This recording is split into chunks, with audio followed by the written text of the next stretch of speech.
Picture this.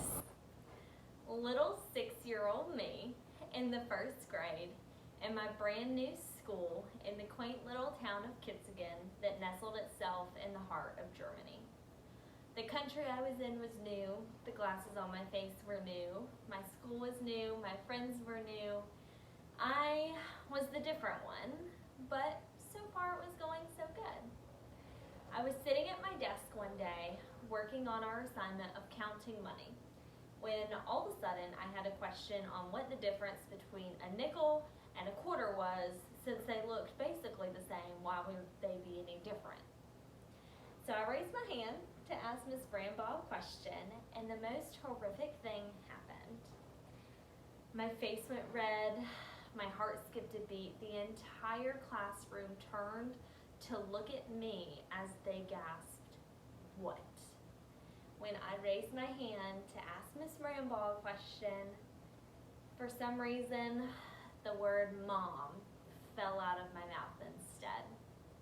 I had just called my first grade teacher mom, and it was a strange feeling that I had never experienced before.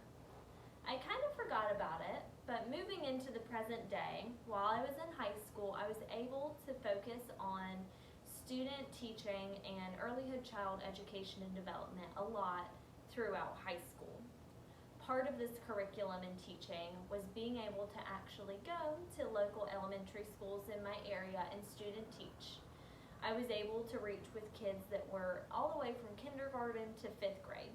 We would help student teach for half semesters, double semesters sometimes, and it was honestly an eye-opening experience. But one day of that whole time sticks into my head the most. The day I was working with one of my most challenging little 3rd graders, and he looked at me, and as he was speaking to me, he called me mom. And I could see the same dread in his little face that I had experienced all those years ago. Teachers tend to be more than just teachers for a lot of us. I'm sure we can all imagine in our minds right now one teacher that made the biggest impression on us. Whether it be negative or positive, they carved a little piece of themselves into our minds.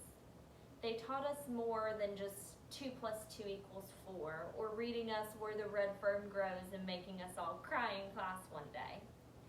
Our teachers also taught us fundamental things, like sharing, whether it be supplies or toys, patience when we were waiting in line to go to the bathroom or get our pizza lunch, or gratitude when we got to get a prize at the very end of the week. Now, what if I told you those same loving, heartfelt teachers made less than the median household average income? In Georgia, the median family income is about $59,000 a year. Now, those elementary school teachers that we have been talking all about, on average in Georgia, only make $37,000 a year. High school teachers, in comparison, make about $6,000 more. But little kiddos are hard to manage and even harder to teach. Arguably, more work goes into their lesson plans. You have to thin out ideas to make them able to grasp in a little one's mind. Things like classroom management skills, attention spans, they're all very difficult things to try and manage when teaching a bunch of little ones. The last thing a teacher should have to worry about in that space is how to raise $500 on their GoFundMe page to buy basic classroom supplies like crayons or glue sticks. The idea of a viral hashtag going around, #ClearTheList, for teachers is heartbreaking. Young teachers have to focus on a lot of things between curriculums, manners, and lesson plans that raising $500 should be the last thing that they have to worry about.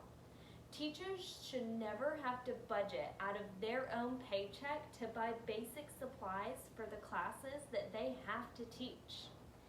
There is no reason why an elementary school teacher should ever have to struggle to keep supplies in the classroom in stock simply because they personally cannot afford to go buy cardstock paper or construction paper or the Elmer's glue sticks. Elementary school teachers should not only be paid a fair wage, but they should never have to go without the supplies that they need to teach our children.